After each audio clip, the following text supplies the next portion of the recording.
All right, global climates and biomes.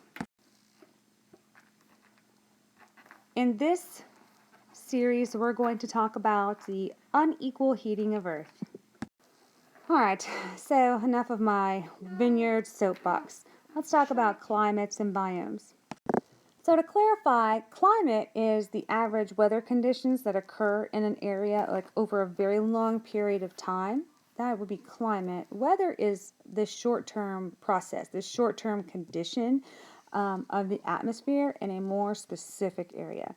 And weather includes things like temperature, humidity, precipitation, cloud formation, wind speed, that kind of thing. Climate is this long range of conditions. So, in the unequal heating of Earth, you need to be able to identify the 5 layers of the atmosphere. That's something you got to remember.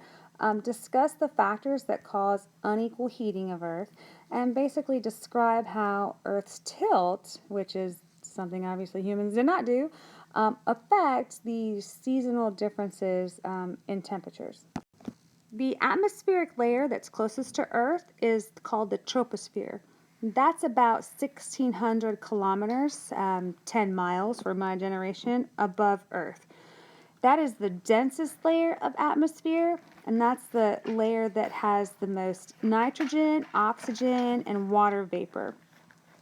So the troposphere experiences a great deal of circulation of liquids and gases, and that's the layer of the atmosphere where weather occurs. Air temperature in the troposphere, decreases with distance from Earth's surface. So as you get higher, it gets cooler. Directly above the troposphere is the stratosphere, and that extends roughly 16 to 50 kilometers above Earth's surface, so 10 to 31 miles high. The stratosphere is, less dense than the troposphere, of course. That's where we find ozone. If you've never thought about ozone before, it is this pale blue gas that's composed of 3 oxygen molecules attached to each other. So that's O3, and that essentially forms most of the layer of the stratosphere. Beyond the stratosphere is the mesosphere, and then the thermosphere, and then the exosphere. The atmosphere pressure and density in each of these layers continues to decrease as we move towards the outer layers. The thermosphere in particular is important to organisms on Earth because that's where, that's the layer of the atmosphere that blocks harmful UV radiation and X-rays too that come from the sun, and it keeps all of those harmful rays from reaching our planet. And the thermosphere is also interesting because it contains these charged gas molecules that when they're hit with solar energy, they begin to glow. Do you know what those are called? And this happens the same way a light bulb glows when we apply an electrical charge to it. Because the interaction between solar energy and gas molecules is driven most intensely by a magnetic force. At the North and South Pole, those are the best places to view this glowing phenomenon, also known as the Northern Lights. Locals call it the Aurora Borealis. And you can see it in Australia and in Southern America also, and they are called the Southern Lights, or the Aurora, this is hard to pronounce, Aurora Australis. I think that's how you say it. I can't remember, but it's close. So now that you understand a little bit about the layers of the Earth's atmosphere, perhaps you can understand that as the sun's energy passes through the atmosphere and it strikes land and water, it warms the planet's surface. But this warming does not occur evenly across the planet. This is an uneven warming pattern, and there's 3 primary reasons for this. The first cause of unequal warming of Earth is a variation of angles at which the sun's rays actually strike Earth. The second cause of this uneven warming is the amount of surface area at which the sun rays are distributed.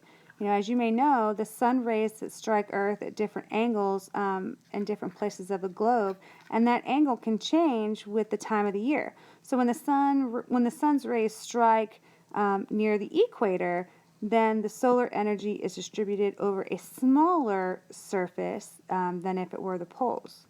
And finally, the third reason is that some areas of Earth reflect more solar energy than others.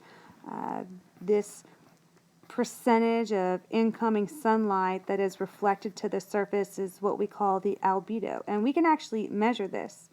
The higher the albedo of a surface, the more solar energy it reflects and the less it absorbs. Alright, so to sum it up here, in this diagram you can see that when sunlight strikes the Earth at a perpendicular angle, that the light rays are more concentrated. And when it strikes the Earth like on the northern side and the angle is more oblique, those light rays are spread out a little bit more, and so the sunlight must pass through a lot more atmosphere, and that basically makes it lose energy in those areas. And then so in high latitudes, a given amount of solar energy is basically spread over a larger amount of surface area as opposed to at the equator. Now, once that sunlight energy has reached the Earth's surface, whether it be oblique and have lost energy or direct and still maintaining more momentum and energy, the next obstacle would be that different surfaces are going to reflect and retain energy depending upon what they are. So the albedo of different types of areas is also something that you can see the diagram is different whether you're in the forest or if the sunlight is over the ocean. By looking at this diagram, you can definitely see who reflects the most incoming solar energy.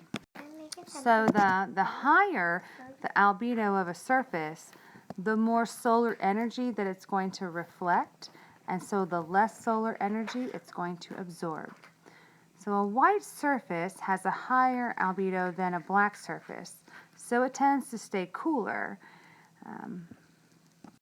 On average, Earth's albedo range is around 30%, but tropical regions with a very, very dense forest are at 10 to 20%, and areas that are very snow-covered, like polar regions, have values of 80 to 95%.